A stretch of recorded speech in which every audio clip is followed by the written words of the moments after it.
Chart पर हमने breakout देखा, एंटर किया और फिर लॉस, स्टॉप लॉस हिट। इसी तरह से मार्केट ने कितनी बार चार्ट पे आपको ब्रेकआउट दिखाया और अगले ही कुछ मिनट्स में आपका स्टॉप लॉस उड़ा दिया। अगर आप भी ब्रेकआउट ट्रेडिंग करते हो तो ये वीडियो आपके अकाउंट के लिए लाइफ सेवर साबित हो सकती है। ब्रेकआउट ट्रेडिंग बहुत ही पॉपुलर स्ट्रेटेजी है, बट इसका सबसे बड़ा प्रॉब्लम भी यही है कि ये पॉपुलर है। अगर आपको ब्रेकआउट ट्रेडिंग सही से करनी है तो आपको कुछ एडवांस पॉइंट्स का ध्यान रखना होगा, जो अभी हम इस वीडियो में डिस्कस करने वाले हैं। क्योंकि मार्केट में नॉर्मल ब्रेकआउट तो सबको दिखते हैं, पर रियल ब्रेकआउट कैसे होते हैं वो आज हम इस वीडियो में समझने वाले हैं। वीडियो के एंड होते होते आपको यह समझ में आ जाएगा कि कौन से ब्रेकआउट पे आपको एंट्री प्लान करनी है, कौन से ब्रेकआउट आपको इग्नोर करने हैं, एंड मोस्ट इंपॉर्टेंट कौन से ऐसे ब्रेकआउट होने वाले हैं जो आगे चल के फेकआउट में कन्वर्ट होंगे। वहां पे एक बहुत ही अच्छा रिवर्सल आप कैच कर सकते हैं। ब्रेकआउट ट्रेडिंग में आपकी परफेक्ट एंट्री और एग्जिट क्या रहेगी वो भी हम इस वीडियो में डिस्कस करने वाले हैं। एंड बोनस के तौर पे कुछ ट्रेड एनालिसिस भी मैं आपके साथ शेयर करूंगा, जिसमें आपको कंफर्मेशन टेक्निक और साइकोलॉजी भी एक्सप्लेन करने वाला हूं। सो एक कंप्लीट पावर पैक वीडियो होने वाला है। अगर आप सीरियस हो अपनी ट्रेडिंग को लेकर तो ध्यान से पूरी बातों को सुनने की कोशिश करना। चलिए सीधा डिस्कशन स्टार्ट करते हैं।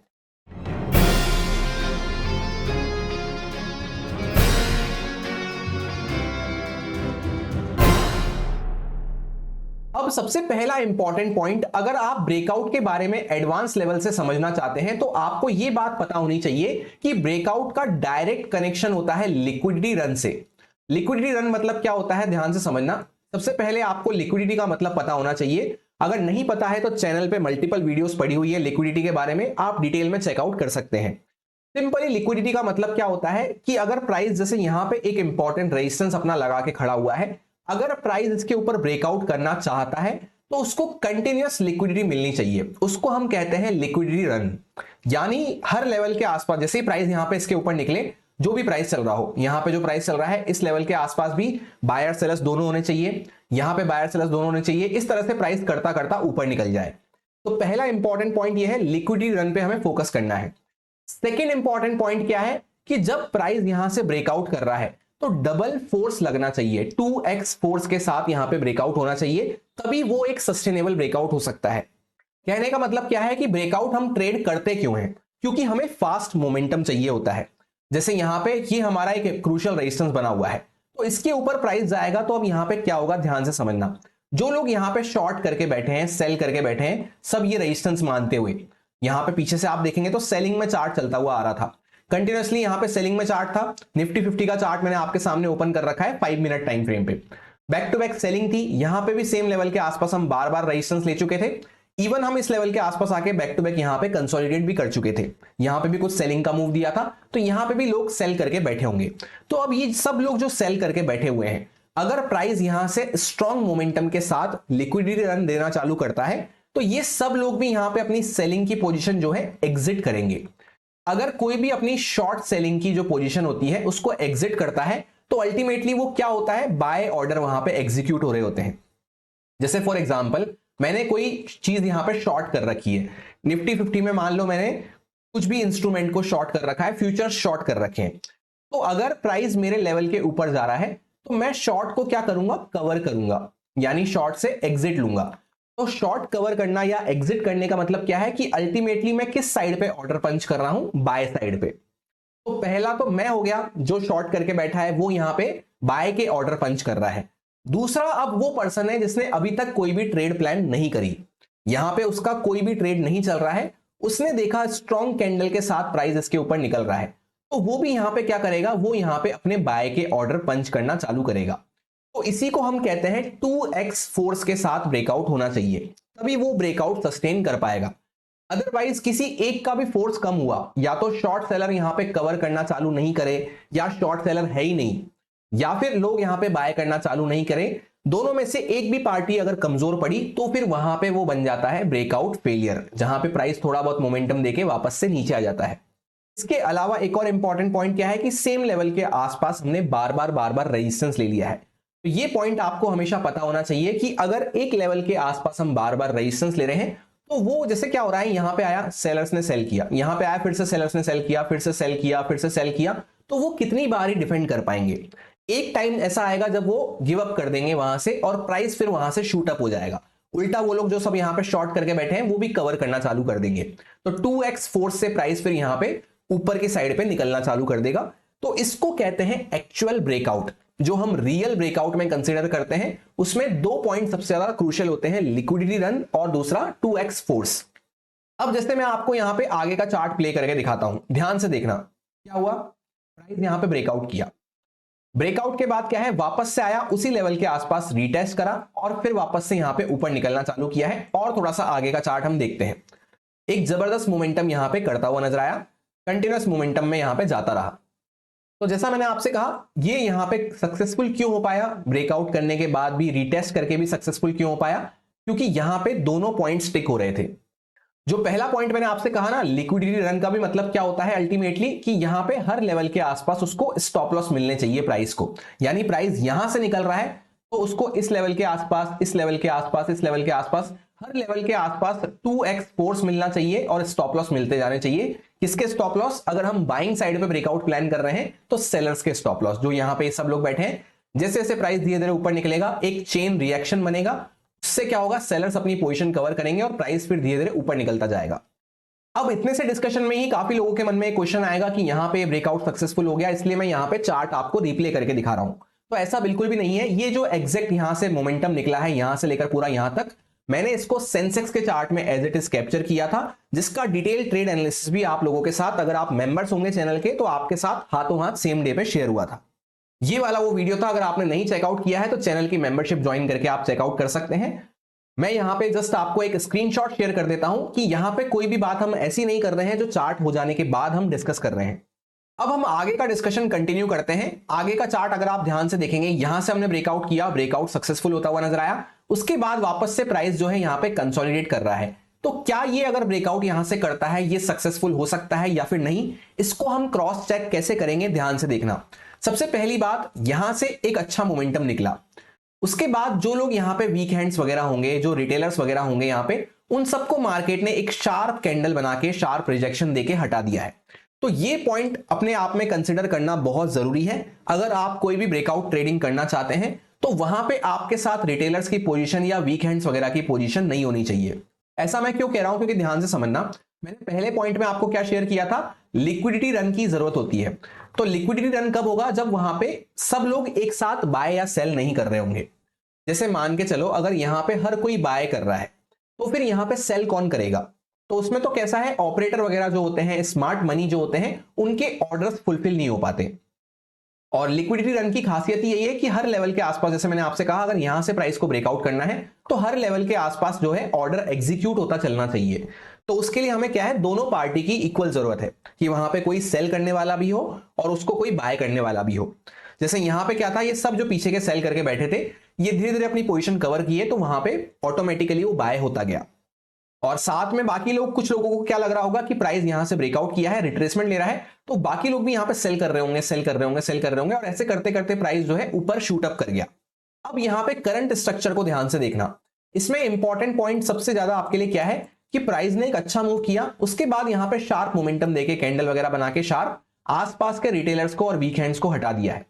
उसके बाद अगला दिन जो स्टार्ट हुआ, अगर किसी के मन में होगा भी सही ऐसा कि यहां से प्राइस ब्रेकआउट करेगा, चलो हम बाय कर लेंगे वापस से, तो अगले दिन प्राइस ने क्या किया, एक बार ब्रेकआउट करके यहां पे नीचे आ गया। ये जो हमारा रेजिस्टेंस था, ये एज इट इज मार्क था। मैंने एनालिसिस वगैरह में भी आपको ये resistance as it is share किया था और एग्जैक्ट प्लान भी आपसे शेयर किया था। अगर आप भी हमारे डेली एनालिसिस वाले चैनल का पार्ट बनना चाहते हैं तो उसका लिंक आपको पिन कमेंट में और डिस्क्रिप्शन में मिल जाएगा। वहां पे आप ज्वाइन करके डेली फ्री एनालिसिस और प्लान मेरा चेकआउट कर सकते हैं कि अगले दिन के लिए हम क्या प्लान कर रहे हैं।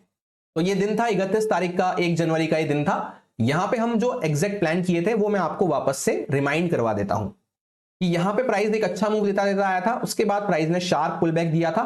तो अगले दिन के लिए भी हमने बाइंग का प्लान किया था और उसके अगले दिन के लिए भी हमने बाइंग का प्लान किया था कि अगर प्राइस यहां से रेजिस्टेंस के ऊपर क्रॉस करता है तो हम बाइंग करते हुए चलेंगे, मतलब कि हम एक ब्रेकआउट को कंसिडर करेंगे यहां पे। पर इससे क्या हुआ, हमारे लिए ये बात और भी अच्छी हो गई कि यहां पे जो वीक हैंड्स वगैरह घुसने की कोशिश करे पहले दिन, उन सबको एक बार हटाया, वापस से प्राइस गैप अप खुल के यहां पे ब्रेकआउट करने की कोशिश किया, एक हल्का सा स्पाइक मारा, पर हमारा रेजिस्टेंस क्रॉस नहीं किया, तो हमारा तो बाइंग का यहां पे सेटअप एक्टिव नहीं हुआ। पर बाकी लोग जो यहाँ पे ब्रेकआउट देखकर बाय करने की कोशिश करेंगे, इवन दोबारा से यहाँ पे ऊपर गया प्राइस बाय करने की कोशिश करेंगे, उन सबको हटा दिया और वहीं पे प्राइस नीचे कंसोलिडेट करता करता क्लोज कर दिया। तो इससे हुआ क्या, जो लोग यहाँ पे बाय नहीं कर पाए, ये रिजेक्शन वगैरह दिया प्राइस ने, आसपास के यहाँ पे बायर्स को हल्का किया, वापस जो बाय करने घुस रहे होंगे, कोशिश कर रहे होंगे, उन सबको भी प्राइस हटा के दोनों बार उनकी होप तोड़ के इस तरह से उनकी होप खत्म कर चुका है बाय करने की। तो ये हमारे लिए अच्छा पॉइंट हो जाता है कि यहाँ पे रिटेलर वगैरह वीकेंड वगैरह अब बाय नहीं कर पाएंगे। तो अगर वापस से प्राइस यहां से ब्रेकआउट करता है तो हम फिर से यहाँ पे एक अच्छा ब्रेकआउट कंसीडर करते हुए बाय कर सकते हैं। अब मैं आपको आगे का चार्ट एक बार प्ले करके दिखाता हूं। जैसे आप देखेंगे नेक्स्ट डे क्या हुआ, यहां से प्राइस ने जैसे ही निकलना चालू किया, प्राइस उसके बाद मुड़ के एक बार भी देखा भी नहीं इस लेवल की तरफ और कंटिन्यूअसली ऊपर भागता रहा। तो ये कुछ निशानी होती है कि कैसे रियल ब्रेकआउट काम करते हैं। और अगर आपको ऐसा लग रहा हो कि ब्रेकआउट हो जाने के बाद यहाँ पे चार्ट वगैरह बन जाने के बाद हम पिछले चार्ट पे डिस्कस कर रहे हैं चीजें, तो ऐसा नहीं है। एक बार इस क्लिप को आप चेकआउट करें, उसके बाद हम आगे का डिस्कशन कंटिन्यू करते हैं। उसके बाद मार्केट एक लाइन में साइडवेज पड़ा रहा। आज के दिन वॉल्यूम्स मार्केट में हमें काफी कम देखने को मिल रही थी, क्योंकि न्यू ईयर का टाइम था, 31st वगैरह का टाइम था, most of the traders morning में एक्टिव नहीं हो पाए होंगे, उस वजह से आज के दिन ज्यादा कोई खास एक्टिविटी हमें देखने को नहीं मिली है। अब हुआ क्या है, जो प्लान हमने कल रखा था कि यहां से हम चढ़ते हुए आए, आसपास के लोगों को मार्केट ने हटाया और मार्केट फिर यहां पे खड़ा हुआ था। तो आसपास के वीकेंड्स को हटा के मार्केट खड़ा हुआ था। उसके बाद आज के दिन भी सेम चीज हुई, कोई ने यहां पे बाय करने की कोशिश भी किया होगा, तो उन सबको मार्केट हटा के खड़ा हुआ है। अब अगर मार्केट डायरेक्टली गैप अप खुल के वापस से इसको क्रॉस करता है तो हम बाइंग का प्लान रखते हुए चल सकते हैं। फ्लैट वगैरह खुल के भी ऊपर निकल रहा है तो भी बाइंग का प्लान रहेगा। छोटा मोटा गैप डाउन मिल जाए सपोर्ट वगैरह के आसपास से, या इसके नीचे भी खुले पर वापस से इसके ऊपर आके स्ट्रेंथ दिखाना चालू कर दे, तब तक भी हमारा सेम ही प्लान रहेगा बाइंग का। बस तो जैसा कि आपने क्लिप में चेकआउट कर लिया है, हमने यहाँ पे बाइंग की बात करी थी और काफी अच्छे से बाइंग में ब्रेकआउट होता हुआ नजर आया। तो अभी तक कौन कौन से पॉइंट मैंने आपको एक्सप्लेन करे, लिक्विडिटी रन के ऊपर फोकस रखना है एक तो, कि लिक्विडिटी रन होगा तभी वहां पे ब्रेकआउट सक्सेसफुल हो पाएगा।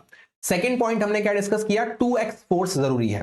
तीसरा पॉइंट हमने क्या डिस्कस किया कि रिटेलर्स वीक हैंड्स वगैरह वहां पे नहीं बैठे हो, जिससे कि क्या हो, वहां पे ऑपरेटर को अपने साइड पे प्राइस ले जाने में आसानी रहे।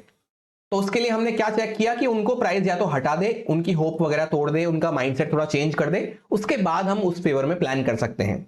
जब उन लोगों का यहां पे प्लान बनेगा तब हमें प्लान नहीं करना है। अब इसके बाद चौथा पॉइंट मैं आपको शेयर करता हूं कि जो भी ब्रेकआउट लेवल होता है ना, उसके आसपास आके प्राइस ज्यादा लंबा स्टे नहीं करना चाहिए। ध्यान से समझना इस पॉइंट को कि कोई भी ब्रेकआउट लेवल है या एक ब्रेकआउट जोन है, जैसे पीछे वाला ब्रेकआउट जोन था, इसके आसपास प्राइस आके बहुत लंबा होल्ड नहीं करना चाहिए। या तो जैसे ब्रेकआउट लेवल के पहले थोड़ा सा होल्ड कर ले, फिर निकलना चालू करे तो वो ब्रेकआउट सक्सेसफुल हो जाएगा, या फिर प्राइस जैसे इसके आसपास आए डायरेक्टली एक पुल बैक वगैरह दे, उससे क्या होता है, आसपास के वीकेंड्स हटा रहा है, मतलब वो फिर भी निकलेगा तो भी वो सक्सेसफुल हो जाएगा। पर कौन सी सबसे बेकार कंडीशन होती है कि ब्रेकआउट लेवल के एकदम पास में ही आया और यहीं पे होल्ड कर रहा है।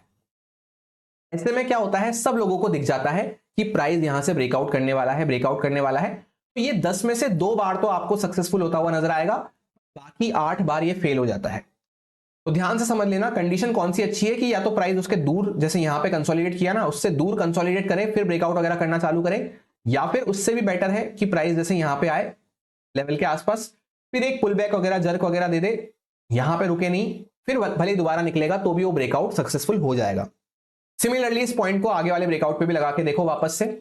यहां पे प्राइस ब्रेकआउट लेवल ये था पहले, ऑल्दो हमारा रेजिस्टेंस तो यहां पे मार्क था, रेजिस्टेंस क्रॉस ही नहीं किया प्राइस ने, तो हमारा सेटअप तो ट्रिगर नहीं हुआ। यहां पे प्राइस आप देखेंगे ब्रेकआउट किया, फिर होल्ड कर रहा है, ब्रेकआउट लेवल पर ही होल्ड कर रहा है, तो फिर क्या होता है, ये रिवर्सल वगैरह दे देता है, क्योंकि हर कोई यहां पे बाइंग करने घुस जाता है।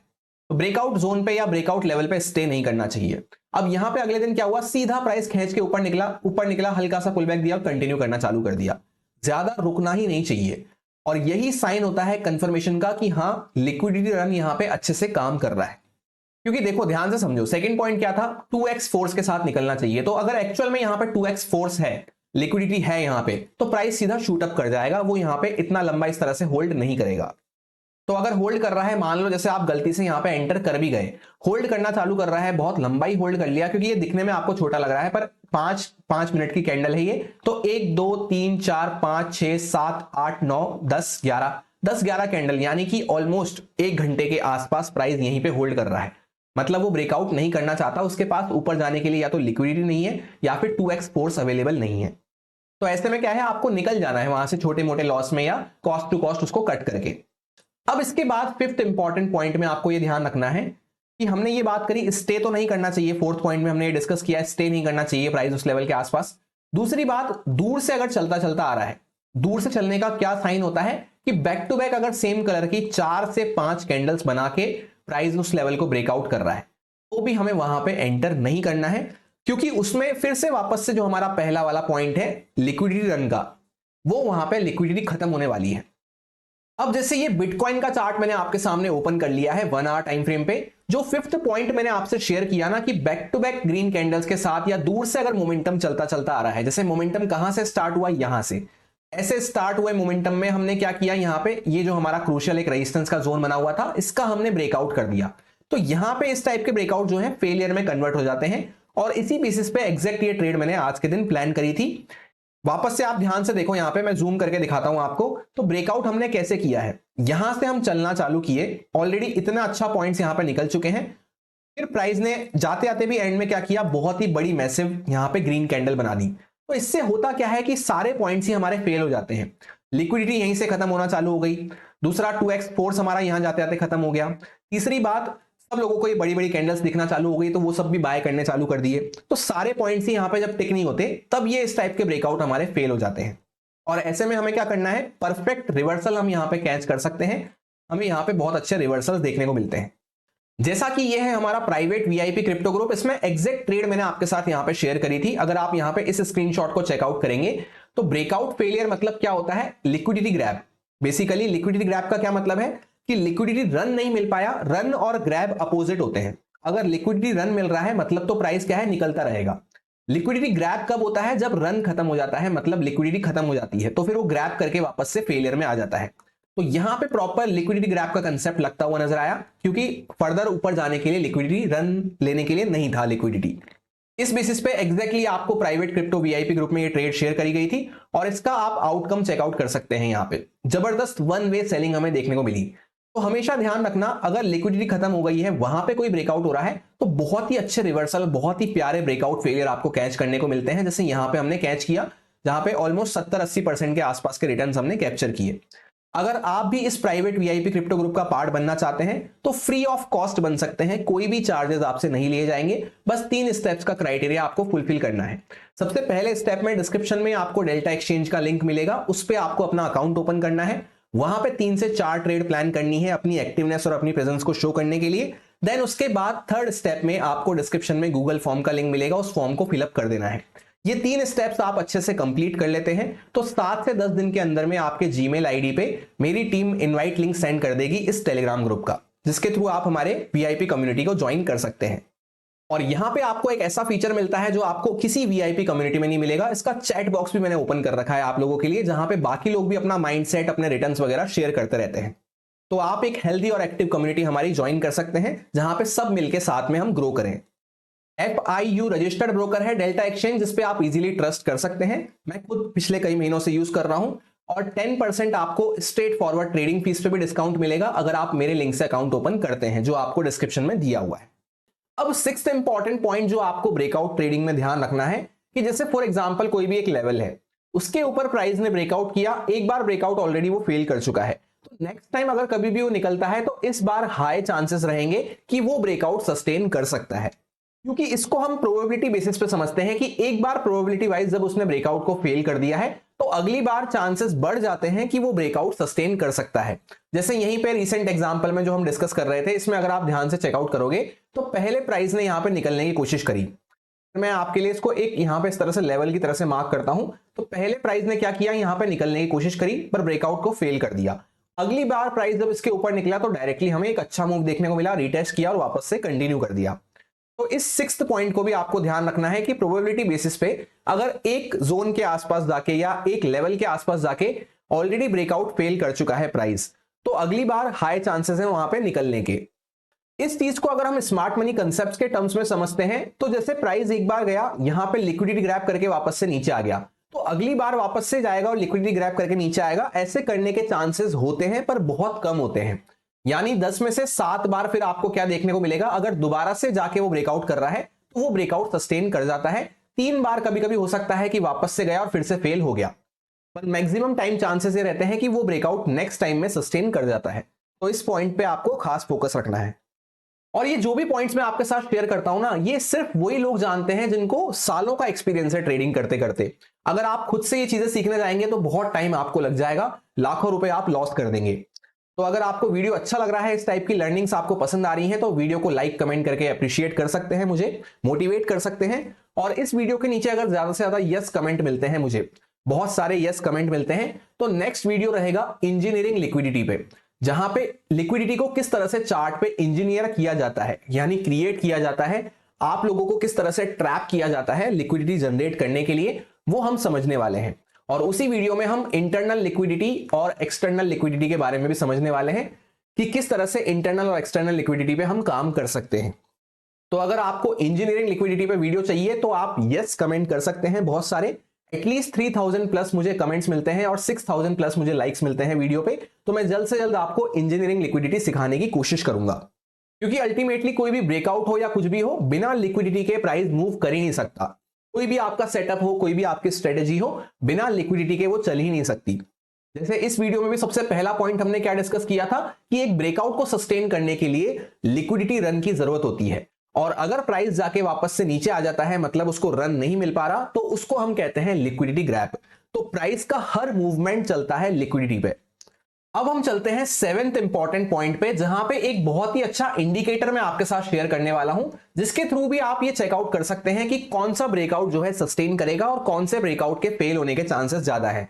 उसके लिए आपको सिंपली यहां पे इंडिकेटर टैब पे क्लिक करना है और RSI डाइवर्जेंस इंडिकेटर को आपको यहां पे सिलेक्ट करना है, जैसा आपको यहां पे देखने को मिल रहा है। जब आप ऐसा करते हैं तो नीचे आपको एक RSI डाइवर्जेंस इंडिकेटर देखने को मिलेगा।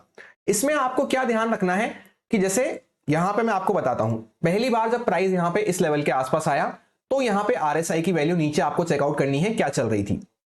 यहां पे अगर आप चेकआउट करेंगे, मैं आपके लिए कर्सर ले जाता हूं, तो वैल्यू राइट में आपको देखने को मिलेगी 60 के आसपास चल रही थी। अब अगली बार जब प्राइस वापस से यहां पे ब्रेकआउट लेवल के आसपास आ रहा है, तो यहां पे आपको वैल्यू चेकआउट करनी है एकदम उसके नीचे कि यहां पे वैल्यू क्या चल रही है।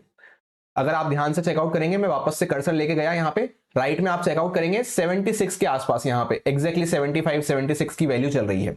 यानी पिछली बार से स्ट्रेंथ यहां पे रिलेटिवली ज्यादा है, क्योंकि पहली बार जब ब्रेकआउट करने प्राइस आया तो 60 के आसपास तक ही RSI पहुंचा। अगली बार जब ब्रेकआउट करने प्राइस आया तो ये 75 76 के आसपास तक पहुंचा। मतलब रिलेटिवली स्ट्रेंथ जो है ज्यादा है, कंपैरेटिवली रिलेटिवली अगर हम चेकआउट करते हैं तो इस बार प्राइस के मोमेंटम में स्ट्रेंथ ज्यादा है। तो बाकी चीजें जो हमने बाकी 6 पॉइंट्स डिस्कस करे, अगर उनमें से पॉइंट्स यहां पे टिक हो रहे हैं तो इससे भी आप एक्सटर्नल सेकेंडरी कंफर्मेशन ले सकते हैं। मैं कभी भी आपको ये रिकमेंड नहीं करूंगा कि सिर्फ आपको इंडिकेटर बेस्ड ट्रेडिंग करनी है, जो कि मैं खुद भी कभी नहीं करता हूं, पर आपको यहां पे कंफर्मेशन के तौर पे आप इस पॉइंट को भी ऐड कर सकते हैं। उसके बाद जैसे आप यहां पे आगे चेकआउट करो, यहां पे वापस से ब्रेकआउट सक्सेसफुल हुआ। पहली बार जब हम इस प्राइस के आसपास घूम रहे हैं तो नीचे आप RSI की वैल्यू यहां पे चेकआउट करो, क्या चल रही है, 62 63 के आसपास चल रही है। अगली बार जब हम यहां पे ब्रेकआउट करने आ रहे हैं तो आप यहां पे वैल्यू चेकआउट करो क्या चल रही है। वैल्यू क्या चल रही है, 70 के भी ऊपर चल रही है, 70 71 72 के आसपास, इस तरह से और बढ़ती जा रही है। तो इस बार मतलब क्या हो रहा है, प्राइस में रिलेटिवली स्ट्रेंथ ज्यादा है। RSI की फुल फॉर्म ये होती है रिलेटिव स्ट्रेंथ इंडेक्स। जब आप इंडिकेटर यहां पे सेलेक्ट करेंगे तो 2 इंडिकेटर आपको देखने को मिलेंगे, एक मिलेगा नॉर्मल RSI, एक मिलेगा RSI डाइवर्जेंस इंडिकेटर। तो आपको डाइवर्जेंस वाले को सेलेक्ट करना है और सेटिंग्स में कोई भी छेड़छाड़ नहीं करनी है, सिर्फ आपको यहां पे वैल्यू चेकआउट करनी है। वहीं पर जैसे कोई ब्रेकआउट अगर फेल होता है, यहां पे आप चेकआउट करो, ये जो ब्रेकआउट हुआ ये फेल होता हुआ नजर आया। अब दोनों की यहां पे RSI वैल्यू चेकआउट करो। जब हम यहां पे खड़े हुए हैं तो RSI वैल्यू क्या है, लगभग 70 के आसपास चल रही है। अगली बार प्राइस कंपैरेटिवली इससे ऊपर है, फिर भी आप नीचे यहां पे वैल्यू चेकआउट करो क्या चल रही है, वैल्यू चल रही है 57 के आसपास। तो रिलेटिवली क्या हुआ, प्राइस वाइज तो आपको देखने को मिल रहा है कि यहां पे जब हम थे उससे ऊपर जा चुके हैं प्राइस वाइज, पर स्ट्रेंथ जो है यहां पे ड्रॉप होती हुई नजर आई है, इसीलिए आपको यहां पे बेयरिश साइन ये देखने को मिल रहा है। तो इससे आपको सिंपली ये पता चलता है, वापस से कंक्लूड कर देता हूं, कि प्राइस पहले जहां था वहां से अगर ऊपर निकल गया और रिलेटिवली स्ट्रेंथ हमारी नीचे आई है, तो मतलब वहां पे प्राइस में दम नहीं है सस्टेन करने के लिए। दूसरी बात, प्राइस तो ऊपर जा रहा है और साथ में रिलेटिव स्ट्रेंथ भी हमारी ऊपर जा रही है, तो मतलब उस प्राइस में दम है, वो ब्रेकआउट इस टाइप का ब्रेकआउट सस्टेन कर सकता है।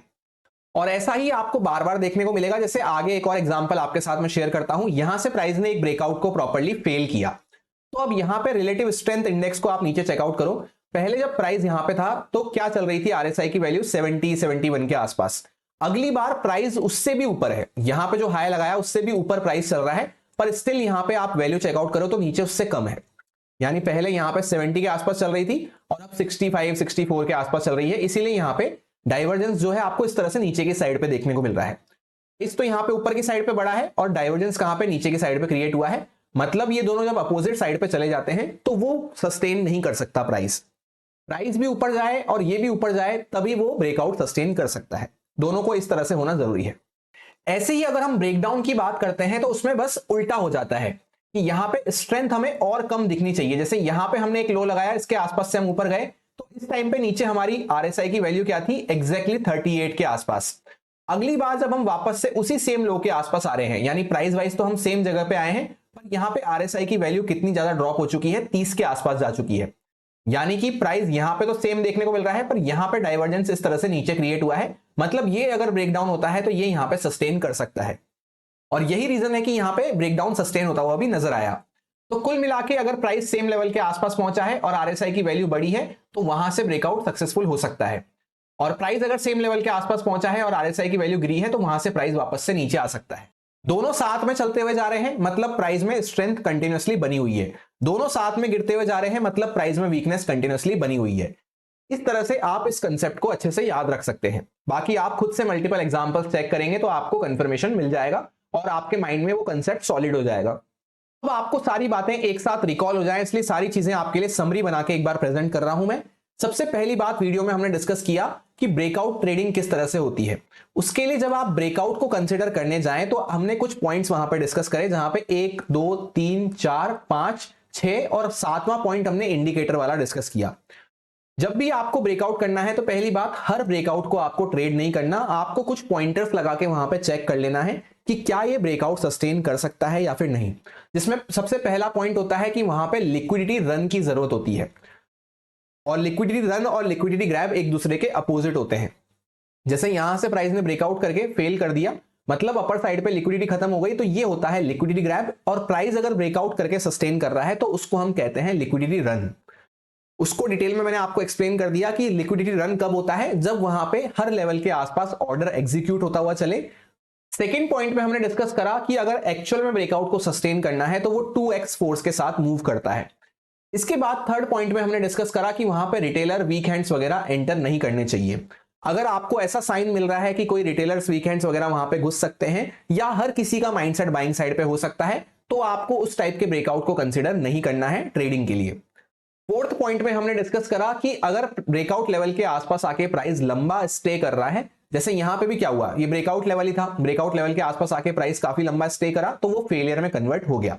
स्टे नहीं करना चाहिए, या तो थोड़ा दूर स्टे करे, उससे आसपास के लोगों को हल्का कर दे, या फिर उस लेवल के आसपास आके एक रिट्रेसमेंट वगैरह दे फिर निकले। तो ये दोनों बातों पे हमें ध्यान रखना है।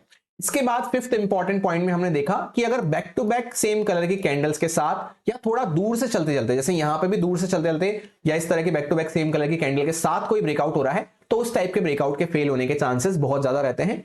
वहां पे हम फेलियर कैच करते हुए चल सकते हैं।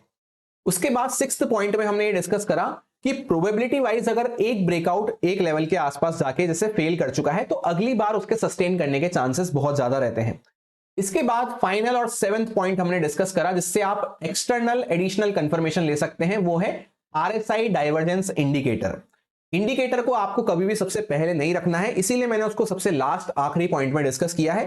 अगर आप इसको इग्नोर भी कर देते हैं तो भी कोई बात नहीं। जब आप बिगिनर होते हैं तो आपको एक एक्सटर्नल कंफर्मेशन, एक एक्सटर्नल हेल्प मिल जाती है कि हाँ मैं सही चीजें सोच रहा हूं या फिर नहीं, इसलिए आप इसको बस क्रॉस चेक करने की तरह से रख सकते हैं।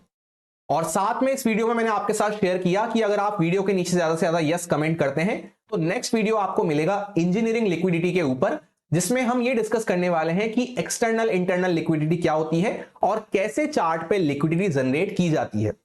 जब हम इंजीनियरिंग लिक्विडिटी को डिस्कस करेंगे तो वहां पे भी कुछ ब्रेकआउट मैं आपके साथ डिस्कस करूंगा, जो डिफरेंट टाइप के ब्रेकआउट होते हैं जहां पे लिक्विडिटी को जनरेट करके ब्रेकआउट किया जाता है, तो वो ब्रेकआउट भी सस्टेन करते हैं। तो उसमें हम ब्रेकआउट को भी एडिशनल लेवल पे जाके स्टडी करेंगे, एक एडवांस लेवल पे जाके।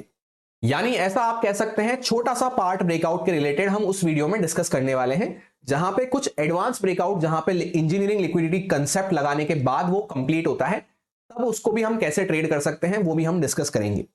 आशा करता हूं कि वीडियो आपको अच्छा लगा होगा, सीखने को मिला होगा आपको कुछ ना कुछ। मिलते हैं किसी नेक्स्ट वीडियो में। Thank you.